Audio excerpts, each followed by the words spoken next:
Reste à l'arrière. Ne me fais pas honte, a sifflé ma femme. 30 secondes plus tard, la milliardaire passait devant elle sans un regard pour s'arrêter droit devant moi. Je me tenais derrière une colonne de marbre quand Éléonore Leroy a pris mes mains dans les siennes. Elle ne les a pas simplement serrées, elle les a saisies. Ses doigts étaient chauds, fermes. Elle n'a pas regardé mon smoking de location. Elle a regardé mon poignet, cette cicatrice pâle en forme de point d'interrogation, souvenir d'un chantier qui avait mal tourné 20 ans plus tôt. Ses yeux se sont embués. Autour de nous, la salle continuait de bruisser, rires feutrés, jazz léger, cliquetis de cristaux. Mais pendant une seconde, tout est devenu silencieux. Cela fait 28 ans que je te cherche, a-t-elle murmuré. Quelqu'un a fait tomber un verre. Je n'ai pas eu besoin de me retourner pour savoir qui c'était. C'était le moment. La faille dans le plancher, le point de non-retour. Tout ce qui avait précédé, chaque petite humiliation, chaque mot ravalé, me revenait en pleine figure. Et tout ce qui suivrait allait changer ma vie. Ce gala, c'était la soirée de Marianne. Elle l'avait répété au moins 3 fois pendant le trajet depuis Orléans, lissant sa robe, vérifiant son rouge à lèvres dans le miroir, comme si nous allions à une séance photo pour Vogue plutôt qu'à une soirée de bienfaisance. La nouvelle propriétaire est en ville, disait-elle. Les donateurs vont observer. L'image, c'est tout ce qui compte. Tiens-toi en retrait, m'a-t-elle ordonné alors que nous arrivions devant le service de voiturier sur les quais de la Seine. Laisse-moi gérer les présentations. J'ai acquiescé. Je le faisais toujours. À l'intérieur, la salle de bal embaumée l'encaustique de luxe, le parfum cher et une fragrance florale diffusée par la climatisation. Un trio jouait du jazz près des fenêtres. Les lumières du fleuve scintillaient à travers les vitres comme si elles faisaient partie du décor. Marianne avançait devant moi, le pas assuré, les talons claquant sur le sol, les épaules droites. Elle était dans son élément. Pas moi. Mon smoking était loué chez un spécialiste du 15e arrondissement. Le col me grattait. Et mes mains. Mes mains étaient le problème. Elle l'avait remarqué dans les toilettes juste avant. Elle m'avait saisi le poignet comme on vérifie une montre. Mon Dieu, Thomas, avait-elle dit en baissant la voix. Elles sont dans un état lamentable. Ce sont des mains de travail, j'ai répondu. Elle a levé les yeux au ciel et a sorti un petit tube de son sac à main. Tiens, essaie de couvrir le plus gros avec ça. J'ai fixé la noisette de correcteur beige au creux de ma paume. Mes callosités, ma cicatrice, l'endroit où un câble sous tension m'avait mordu en 2003 parce qu'un disjoncteur était mal étiqueté et que le client jurait que tout était coupé. C'est le résultat de mon boulot, j'ai dit. Et ça, c'est le résultat du succès, a-t-elle répliqué en désignant la salle de bal. S'il te plaît, ne rends pas les choses plus difficiles qu'elles ne le sont déjà.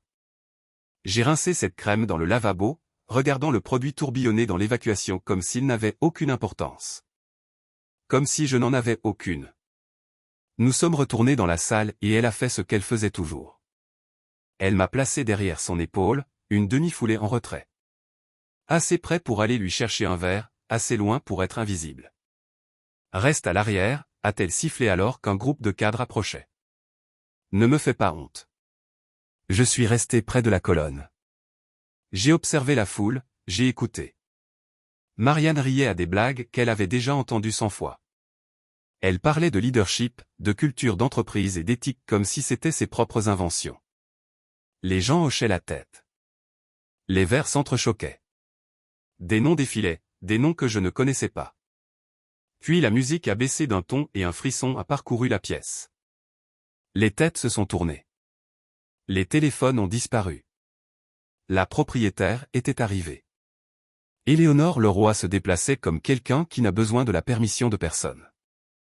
La cinquantaine, une robe noire simple, les cheveux attachés, aucun bijou ostentatoire, ce qui signifiait qu'il valait probablement une fortune. Elle serrait des mains en avançant, mais ses yeux scrutaient la salle. Elle cherchait. Marianne s'est redressée, a levé son verre et s'est avancée avec ce sourire que je ne connaissais que trop bien. Éléonore ne l'a même pas vu. Elle est passée devant le sourire, devant le toast, et est venue droit vers moi. Je l'ai senti avant de le voir, comme un changement de pression atmosphérique. Son regard s'est ancré dans le mien. Elle a franchi la distance en 3 pas silencieux et a tendu les mains, paumes ouvertes. Quand elle a touché ma main, elle s'est arrêtée. Son pouce a effleuré la cicatrice. Et c'est là qu'elle l'a dit. 28 ans. Derrière elle, la salle a réagi. Une inspiration brusque. Le tintement cristallin d'un verre sur le sol. Le verre de Marianne venait de voler en éclats à mes pieds. J'ai regardé Éléonore, j'ai essayé de parler, mais ma gorge était nouée. Tout ce que j'ai pu articuler, c'est « Je pense que vous vous trompez de personne. » Elle a secoué la tête, une seule fois. « Non, a-t-elle dit. Je ne me trompe pas. » Marianne s'est précipitée vers nous, le visage livide. « Éléonore, Madame Leroy. Voici mon mari, Thomas. Il est électricien, il travaille sur des chantiers. À Orléans, » a achevé doucement Éléonore sans me quitter des yeux. Marianne s'est figée. Je me suis senti à la fois minuscule et immense. Vu, d'une manière que je ne l'avais pas été depuis des années, des décennies. La musique a repris maladroitement. Quelqu'un a ri trop fort. Un serveur s'est agenouillé pour ramasser les débris de verre. Éléonore a pressé mes mains une dernière fois. Nous parlerons, a-t-elle dit. Bientôt. Puis elle est partie, absorbée par la foule comme si elle ne s'était jamais arrêtée. Marianne me fixait comme si j'avais mis le feu au bâtiment. C'était quoi, ça? A-t-elle exigé, la voix étranglée. Qu'est-ce que tu lui as dit? Rien. C'est elle qui m'a parlé. Sa mâchoire s'est contractée. Elle s'est baissée pour ramasser son sac, puis s'est redressée, retrouvant instantanément son masque de composture. Va te chercher un autre verre, a-t-elle ordonné. Et reste en retrait. C'est ce que j'ai fait. Mais quelque chose avait basculé. Je le sentais dans ma poitrine, comme une porte fermée depuis des années qui venait de s'entr'ouvrir. J'ai observé Éléonore de l'autre bout de la salle pendant que Marianne montait sur l'estrade pour vanter l'intégrité et la vision. J'ai vu les donateurs se pencher vers elle. J'ai vu les gens me jeter des coups d'île, curieux désormais. Et pour la première fois depuis très longtemps, je me suis demandé si je me tenais à l'arrière parce que c'était ma place, ou parce qu'on m'avait dit de le faire. Je ne savais pas pourquoi Éléonore m'avait cherché. Je ne savais pas ce qu'elle savait. Mais je savais une chose. Ma vie n'était plus petite. Je n'ai pas dormi cette nuit-là. Marianne était allongée à côté de moi, raide comme un piquet, me tournant le dos. La chambre d'hôtel était silencieuse, mis à part le ronronnement lointain du boulevard périphérique et une sirène occasionnelle rebondissant sur les façades de la ville. Je fixais le plafond en repensant au visage d'Éléonore, à la façon dont ses yeux s'étaient posés directement sur mes mains, à l'assurance qu'elle avait eue en prononçant mon nom. 28 ans. Au matin, Marianne était déjà prête. Elle se tenait près de la fenêtre, son téléphone pressé contre l'oreille, murmurant des phrases brèves et tranchantes. Quand elle a remarqué que je l'observais, elle m'a tourné le dos. Sur le chemin du retour vers Orléans, elle n'a pas abordé le sujet. Moi non plus. Le silence trônait entre nous comme un troisième passager. Il s'est brisé 2 jours plus tard. J'étais à la table de la cuisine avec un café, parcourant la République du Centre, quand mon téléphone a vibré. Numéro inconnu, indicatif de Paris. Thomas Keller? A demandé une voix de femme quand j'ai décroché. Oui. C'est Éléonore Leroy. J'ai fermé les yeux. Nous nous sommes retrouvés dans un petit café de quartier, le genre d'endroit avec des banquettes en moleskine et un incusé.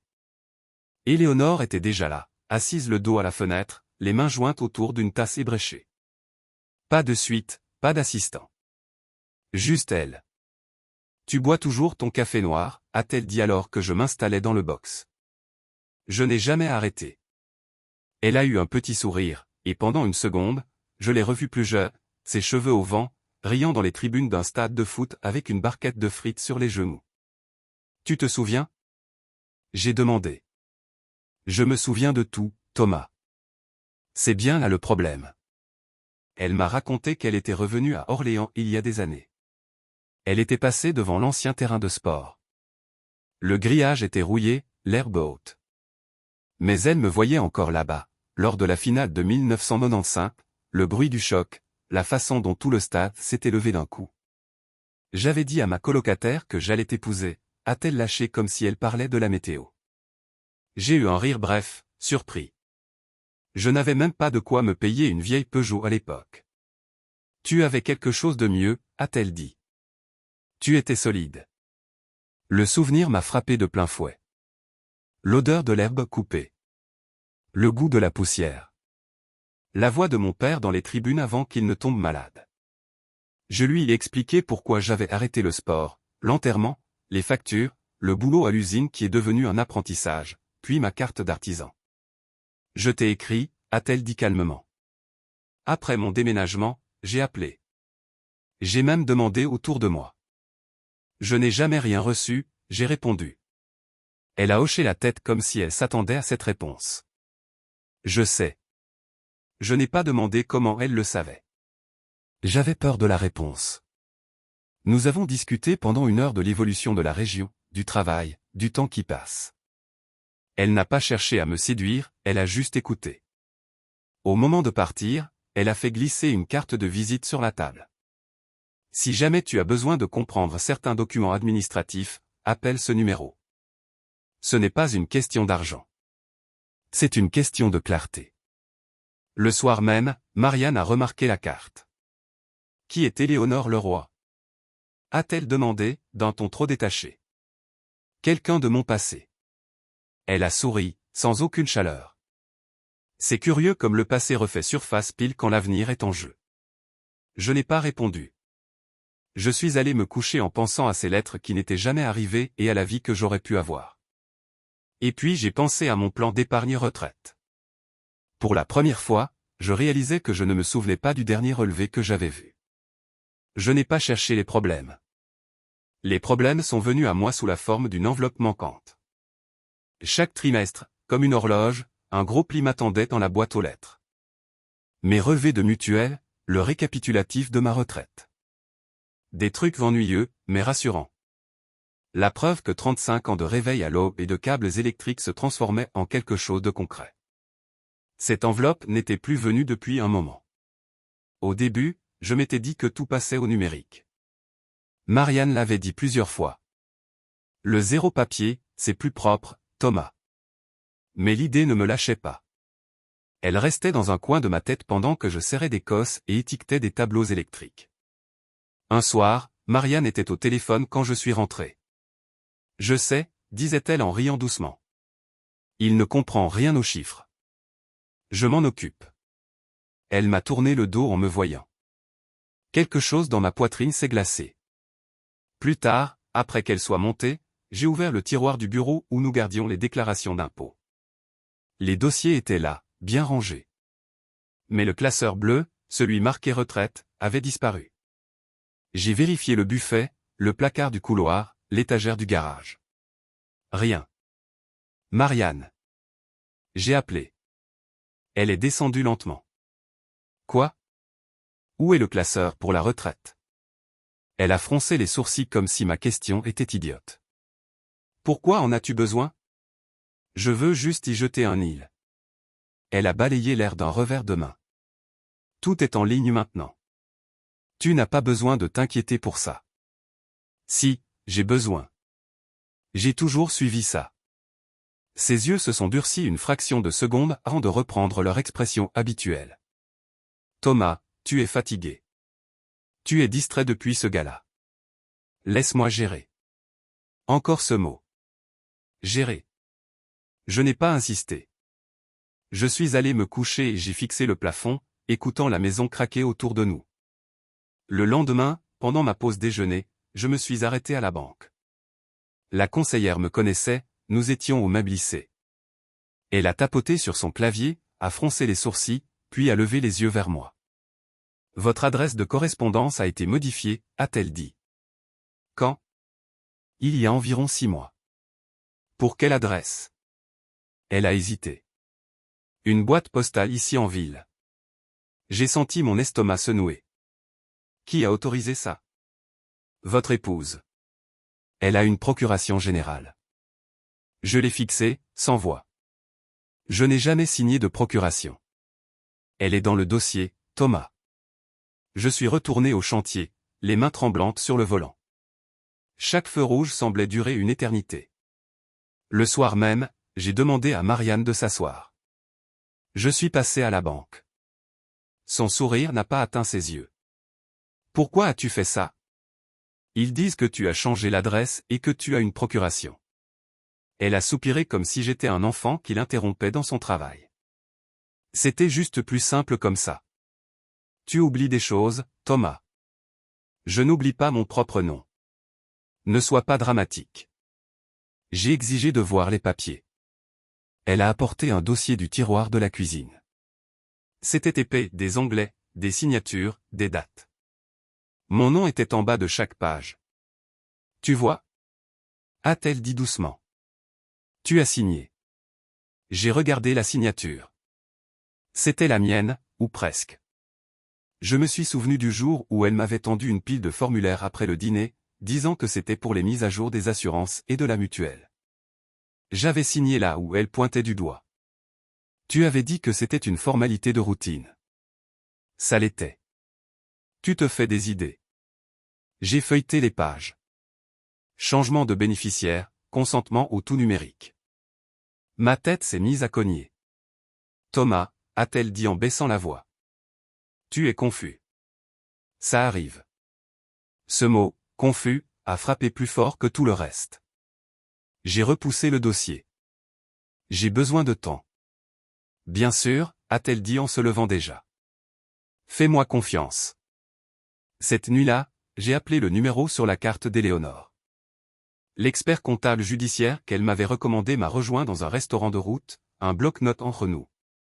Il m'a expliqué simplement comment des comptes pouvaient être détournés, comment le zéro papier facilitait les choses si un seul conjoint contrôlait le flux d'informations. Vous n'êtes pas fou, m'a-t-il dit. Et vous n'êtes pas seul. Sur le trajet du retour, je me suis garé sur le parking d'un supermarché et je suis resté là, les mains sur le volant. J'ai pensé à la façon dont Marianne riait au téléphone en disant que je ne comprenais rien aux chiffres. À la façon dont elle m'avait fait me sentir petit pendant des années. J'aurais pu exploser. J'aurais pu hurler, jeter le dossier à travers la pièce. Au lieu de cela, j'ai fait ce que mon père m'avait appris après un match perdu en 1995. J'ai ralenti.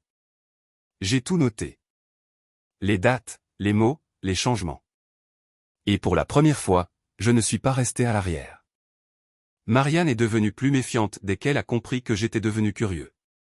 Ce n'était pas une confrontation directe, mais quelque chose de plus subtil. 2 jours après ma question sur la banque, les tiroirs du bureau étaient réorganisés. Pas en désordre, c'était pire. Ils étaient vides de tout document utile. Le classeur dans le couloir avait un nouveau verrou. C'est quoi, ça? J'ai demandé. De la confidentialité, a-t-elle répondu sans quitter son ordinateur des yeux. Ce sont aussi mes affaires. Tes affaires sont au garage. Dans le garage, j'ai trouvé une vieille caisse en plastique. Il y avait des ampoules, du ruban adhésif, des boules de Noël et un annuaire de la paroisse de 2012. Pas de classeur de retraite. Le soir même, elle m'a dit. Thomas, j'ai parlé au service juridique de mon entreprise aujourd'hui. À quel sujet? Au sujet de ton comportement. Tu agis bizarrement depuis le gala. Le culot. Sa capacité à tordre la réalité jusqu'à ce que je sois le problème. J'ai demandé où étaient nos relevés bancaires, j'ai rappelé. Et je t'ai répondu. Numérique, plus propre.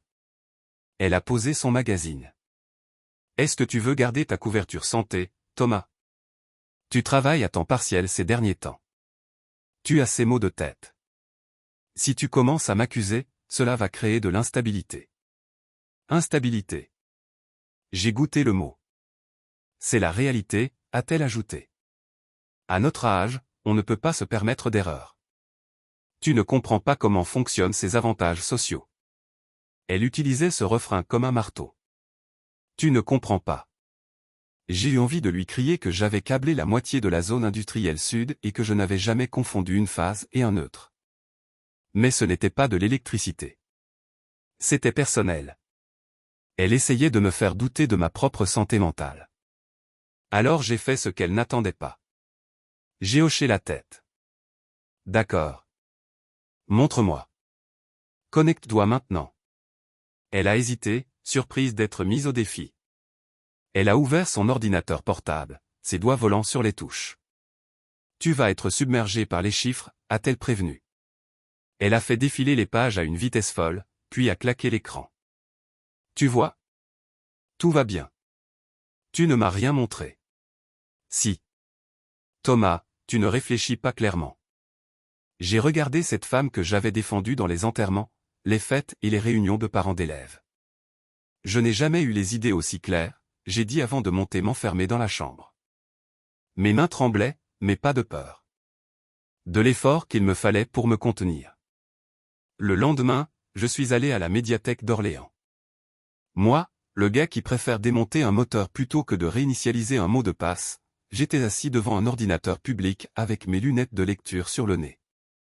J'ai rappelé l'expert comptable. Expliquez-moi comme si j'avais 5 ans. Il a ri. C'est la moitié de mon boulot. Il m'a guidé. Récupération de mails, question de sécurité. Mes doigts tapaient à côté, je grommelais, m'attirant des regards noirs de la bibliothécaire. Après 40 minutes, j'ai réussi à entrer dans une vieille adresse mail que j'utilisais lors de mon compagnonnage. Et là, j'ai tout trouvé. Les notifications, les changements de compte, les mises à jour d'adresse. Un changement de bénéficiaire que je n'avais jamais vu qu'à renvoyer vers la boîte mail contrôlée par Marianne. J'ai tout imprimé. L'imprimante grinçait, mais elle crachait des preuves. En sortant, j'ai rencontré l'avocat conseillé par Éléonore. Un homme d'une 60aine d'années qui parlait comme quelqu'un qui a vu trop de gens mentir. Pas besoin de crier, m'a-t-il dit en tapotant la pile de papier. Soyez juste précis. Je ne cherche pas à la ruiner, j'ai dit. Alors vous avez déjà une longueur d'avance sur elle. Le week-end suivant, Marianne organisait un brunch pour des donateurs à la maison. Elle ne m'a pas demandé, elle m'a informé. Reste à l'étage, a-t-elle dit en arrangeant des fleurs. Nous discutons d'initiatives de leadership. Le leadership dans ma propre maison. J'avais prévu d'éviter la réception, mais j'ai entendu une invitée s'exclamer dans l'entrée. Marianne, votre maison est si curatée. Comme un musée. Comme si j'étais une pièce poussiéreuse cachée dans la réserve. Quelque chose a basculé en moi. Je suis descendu, pas en smoking cette fois, mais avec mes bottes de travail, mon jean usé et une chemise propre que j'avais repassée moi-même. Les yeux de Marianne se sont écarquillés. Thomas, a-t-elle sifflé. Qu'est-ce que tu fais? J'habite ici, j'ai répondu. Un des donateurs, un homme aux cheveux gris, a regardé mes bottes et a souri. Des Red Wings? Mon père portait les mêmes toute sa vie. Le sourire de Marianne s'est figé.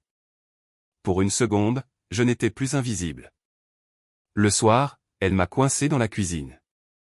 Tu m'as fait honte. C'est toi qui me fais honte depuis des années. Son visage est devenu rouge.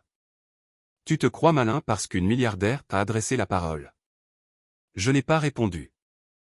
Je suis allé au garage et j'ai ouvert une boîte en carton que je n'avais pas touchée depuis longtemps. De vieilles coupures de presse sur le sport, une photo d'équipe jaunie et une cassette audio avec l'écriture d'Éléonore. Été 95. Je l'ai tenu longtemps.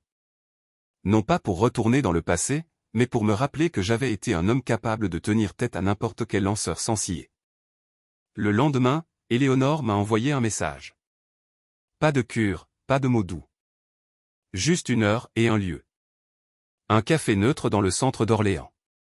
Elle semblait fatiguée d'une fatigue que l'argent ne guérit pas. Je n'ai pas grandi dans ce monde, a-t-elle dit. Mon premier appartement avait des fuites d'eau. J'ai appris à garder mes reçus parce que personne d'autre n'allait me protéger. Elle m'a tendu un dossier. Ce n'était pas de l'argent. C'était des copies de politiques d'entreprise, une liste de procédures de conformité, compliance, les bons canaux pour soumettre des preuves sans être écrasé par les amis de Marianne aux ressources humaines. Ton histoire a besoin de lumière, a-t-elle dit. Pas de mélodrame, juste de la lumière. Elle va s'en prendre à moi. Alors nous ferons ça dans les règles. Je suis sorti avec le dossier sous le bras, sentant son poids comme celui d'une ceinture à outils. Marianne pensait avoir verrouillé le classeur. Elle ne savait pas que j'avais appris à lire les fils derrière le mur. Une semaine plus tard, Quand l'invitation pour les trophées de l'éthique et du management est arrivée avec le nom de Marianne gravé à leur fin, j'ai ressenti presque de la pitié. Elle bâtissait sa vie sur une image. Et moi, je tenais les documents qui allaient la faire s'écrouler, légalement, domino après domino. La salle de réception était plus bruyante cette fois. Des voix confiantes de gens qui se croyaient intouchables.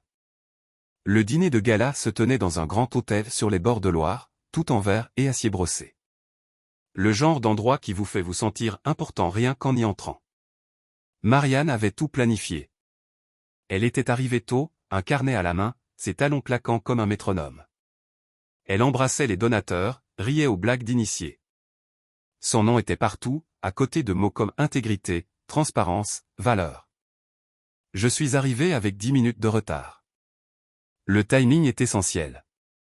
Je portais une veste sombre et mes bottes propres. Pas de défi, juste moi. J'ai salué l'hôtesse et j'ai pris place au fond de la salle, là où Marianne préférait que je sois.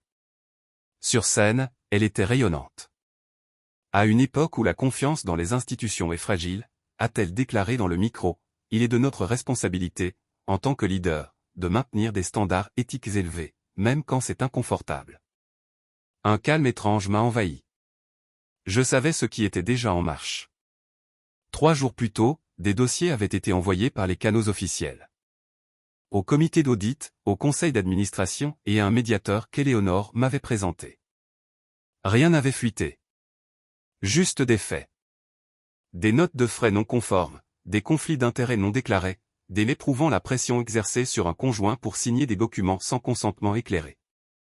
Du coin de l'île, j'ai vu un homme en costume gris chuchoter à une femme à la table d'honneur.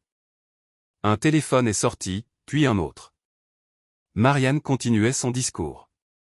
Sa voix a tremblé imperceptiblement. Parce que la dignité au travail n'est pas qu'un slogan. Une main s'est levée au premier rang. Marianne, a dit un membre du conseil en se levant. Pouvons-nous faire une pause? La salle s'est figée. Bien sûr, a répondu Marianne avec un sourire crispé. Il y a des questions, a-t-il poursuivi, qui doivent être abordées avant que nous continuions. Ses yeux ont balayé la salle, cherchant du soutien. Ils m'ont trouvé. Je n'ai pas souri. Je me suis simplement levé. Le bruit a voyagé. Le froissement du tissu, le cuir des bottes sur la moquette. C'est totalement inapproprié, a-t-elle lancé, sa voix devenant soudainement tranchante. C'est mon mari. Il est confus. Encore ce mot. Je me suis avancé lentement vers la scène. Mon cœur battait fort, mais mes mains étaient stables. Plus stables qu'elles ne l'avaient été depuis des décennies. Je ne suis pas confus, Marianne, j'ai dit sans hausser le ton. Je suis informé. Un murmure a parcouru l'assemblée. Monsieur Keller a fourni une documentation substantielle, a ajouté le membre du conseil. Marianne a eu un rire nerveux. C'est une affaire personnelle, une dispute conjugale. Non, a répliqué l'homme. C'est un problème de conformité éthique. L'écran géant derrière elle s'est allumé. Des en-têtes de mai, des dates, des extraits de règlement. Marianne s'est retournée, les yeux écarquillés. Elle s'est agrippée au pupitre. Vous ne comprenez pas. C'est hors contexte. Je suis resté à l'arrière assez longtemps pour tout voir, Marianne. Le silence est tombé, lourd. Elle m'a regardé avec une incrédulité totale, comme si elle ne pouvait pas croire que j'avais osé me tenir debout. Sa main a tremblé. Son verre d'eau a basculé et s'est brisé sur l'estrade. Personne n'a bougé pour l'aider.